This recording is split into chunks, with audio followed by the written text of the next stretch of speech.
Так, бисмиллах. Дуа при выезде в дорогу.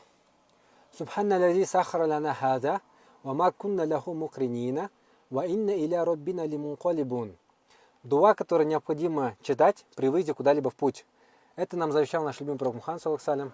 Кстати, он также нам и завещал совершать как можно больше садака. И здесь, на этой напоминалке, есть QR-код, считая который мобильной камерой, нас перекинет в Каспи приложение. В связи с этим можем совершить садака. И помните, не так важно, сколько будет равняться наша сумма садака. Будь это 100 тенге, либо 100 тысяч.